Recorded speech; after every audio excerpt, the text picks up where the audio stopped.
Bak sekolah privat, miris nasib SD Negeri Setono di Ponorogo hanya dapat satu siswa baru.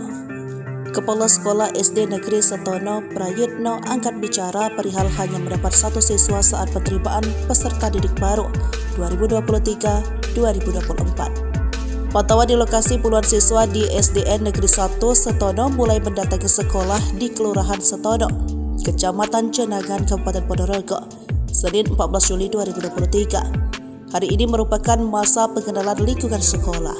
Adalah Ira, satu-satunya siswa kelas 1 SDN Setono tahun ajaran 2023-2024. Walaupun begitu, ia tetap sekolah dengan semangat.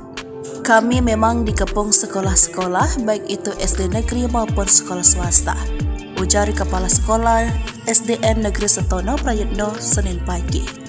Dia menjelaskan bahwa SDN Setono itu areanya adalah siswa yang rumahnya di lapangan ke timur atau area Duku Pelapitan, Kelurahan Setono.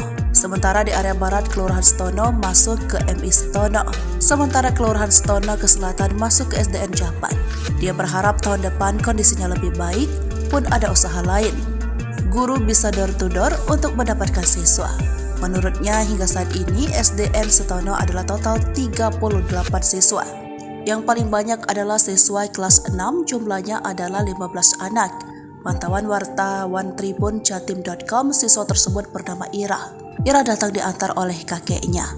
Dengan menggunakan baju bebas, menggendong tasnya, rambutnya dipasang jepit, Ira melangkah masuk ke ruang kelasnya. Senin 17 Juli 2023. Walaupun sendiri, Ira terlihat tetap semangat. Dia mengeluarkan alat tulis seperti buku dan pensil. Kemudian memperlihatkan guru yang mengajar. Kakek Ira, Maji, mengaku mengantarkan cucunya untuk sekolah. Dia tidak mengetahui jika cucunya sendiri.